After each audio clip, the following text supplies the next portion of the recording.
Bismillahirrahmanirrahim. Assalamualaikum warahmatullahi wabarakatuh. Terima kasih atas kesempatan yang diberikan kepada saya.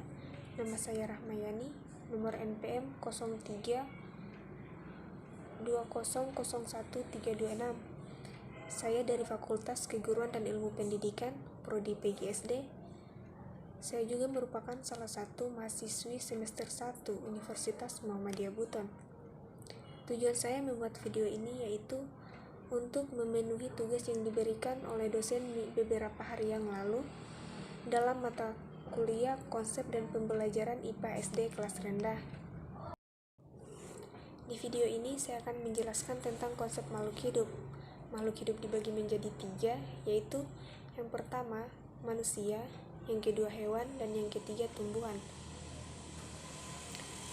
Sebelum kita lanjut ke 3 klasifikasi makhluk hidup tersebut, kita, terutama saya sendiri, harus mengetahui apa itu makhluk hidup. Makhluk hidup merupakan suatu organisme yang mampu mempertahankan dirinya dari berbagai perubahan lingkungan dan dapat berkembang biak untuk melestarikan jenisnya. Kemudian lanjut ke ciri makhluk hidup. Yang pertama itu bernapas. Bernapas merupakan proses pengambilan udara atau menghirup udara yang berupa oksigen dan mengeluarkan udara berupa karbon dioksida. Yang kedua, bergerak. Bergerak, tentunya semua makhluk hidup bisa bergerak. Dan yang ketiga itu tumbuh dan berkembang. Tumbuh merupakan proses bertambahnya ukuran atau volume makhluk hidup. Contohnya seperti bertambahnya tinggi badan, berat badan, lingkar pinggang, dan lain-lain.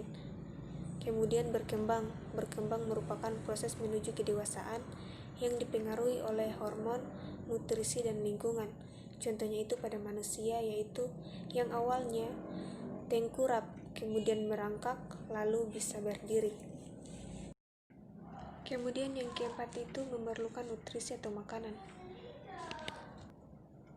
Makanan sangat diperlukan karena untuk mendapatkan energi, dan dengan adanya energi maka kita akan dapat melakukan aktivitas.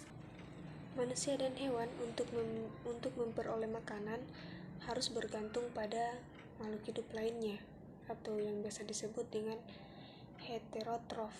Sedangkan kalau tumbuhan bisa memanfaatkan bahan organik di sekelilingnya dengan bantuan energi dan cahaya yang berasal dari sinar matahari. Kemudian yang kelima, iritabilitas atau peka terhadap rangsangan. Ada 5 alat indera yang peka terhadap rangsangan. Yang pertama itu mata, digunakan untuk melihat. Kemudian telinga, digunakan untuk mendengar. Hidung, digunakan untuk mencium. Lidah, digunakan untuk pengecap, dan kulit sebagai indera peraba. Yang keenam, berkembang biak. Berkembang biak merupakan kemampuan makhluk hidup untuk menghasilkan keturunan. Tujuan berkembang biak yaitu untuk melestarikan keturunannya agar tidak punah dan menambah jumlah generasinya.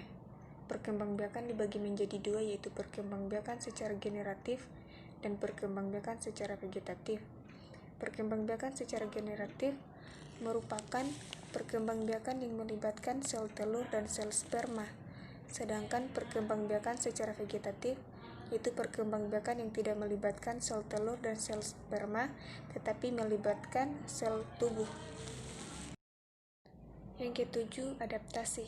Adaptasi merupakan kemampuan makhluk hidup menyesuaikan diri dengan lingkungannya sehingga bisa mempertahankan kehidupannya. Yang kedelapan, memerlukan suhu. Dan yang kesembilan, ekskresi. Semua makhluk hidup mengeluarkan zat-zat sisa yang berasal dari proses metabolisme yang berlangsung dalam tubuh. Zat sisa dari tubuh dikeluarkan melalui pernapasan atau respirasi, ekskresi, dan defekasi. Respirasi merupakan proses pengeluaran zat berupa karbon dioksida dan uap air. Ekskresi merupakan proses pengeluaran urin. sedangkan defekasi merupakan proses pengeluaran sisa-sisa pencernaan yang berupa feses. Kemudian lanjut di klasifikasi makhluk hidup. Di sini saya akan menjelaskan sedikit tentang klasifikasi hewan.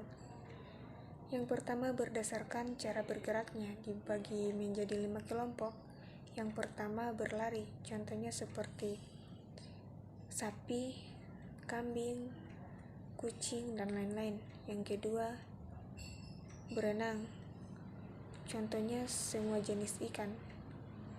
Yang ketiga, melompat, contohnya seperti tupai. Yang keempat, melata, contohnya seperti ular, buaya, biawak, dan lain-lain. Dan yang kelima itu terbang, contohnya seperti burung.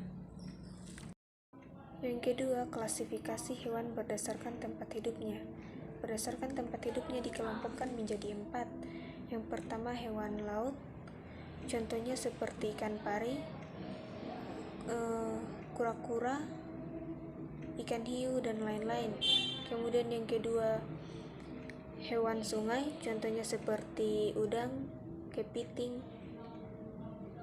Yang ketiga, hewan hutan, contohnya itu seperti harimau, babi hutan. Dan yang keempat, hewan padang rumput, contohnya seperti jerapah, gajah, dan lain-lain. Yang ketiga, klasifikasi hewan berdasarkan jenis makanannya. Berdasarkan jenis makanannya dibagi menjadi 4, yaitu herbivora, karnivora, omnivora, dan insektivora.